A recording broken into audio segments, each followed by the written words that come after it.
Hey everybody, welcome back to the East Bay edition of the American Dream TV show. We are going to do something really exciting today. We're going to meet with a Feng Shui consultant. She's going to walk us through and tell us a little bit about the history of Feng Shui, and then give us some pointers on one of our homes that we have coming up. So let's go and meet Karen.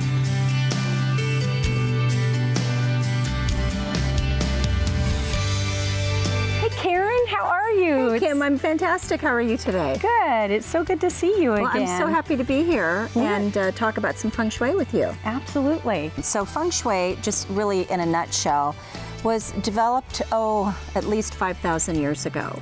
And the thing that I love is pretty much every culture has their version of it. They may call it something different.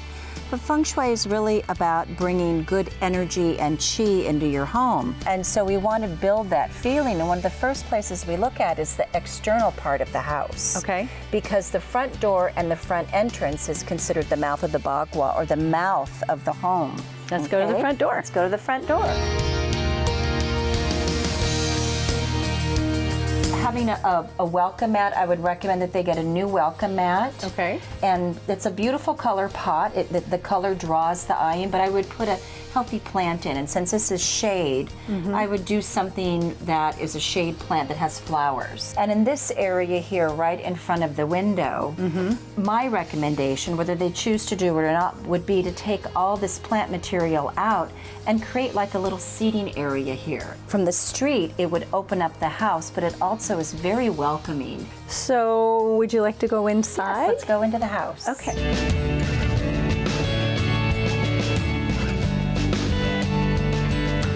Back in, I guess, 70s, 80s, and 90s, many of the houses were built with the staircase directly facing the entrance. Okay. And what happens with that is all of the qi is coming and it just hits and it rushes out the door. So one of the things that we can do to remedy that without having to rip everything out, I would get a nice mirror and have it framed, you know, have it look like it's supposed to blend in with the decor. And what happens is that will deflect and reflect the qi as it's coming from the staircase and going out the door. It pushes it back and it keeps it in the house. And I would move this sofa because it's blocking the energy. You want this whole space opened up. So have less furniture and more open as you walk in. Yes.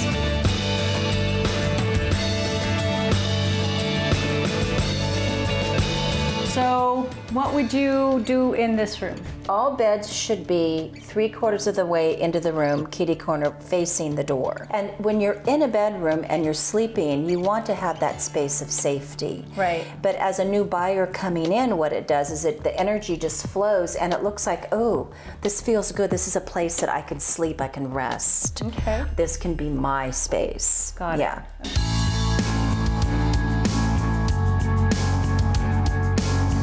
So this is a great example when I was talking about in the master bedroom about having a bed smushed up against the wall in a corner. And I've seen time and time again when I've worked with families and their teenagers or small children are having problems. And I make them change I don't make them, I suggest. Right, okay. They change the position of the bed and not have it closed in.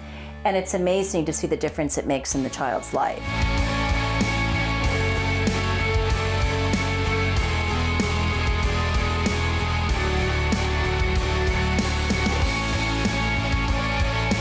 Well, I want to just thank you so much for coming out today and meeting with us and showing us around the house and giving us some good ideas and some history about Feng Shui and how it works. We really appreciate you taking the time to be with us Well, today. thank you. I've really enjoyed this. I love talking about Feng Shui and helping people change their lives because we want people to be happy and healthy and have vibrancy within their lives. Yeah. Well, thank you everybody for joining us today. We look forward to seeing you next time. So long for now.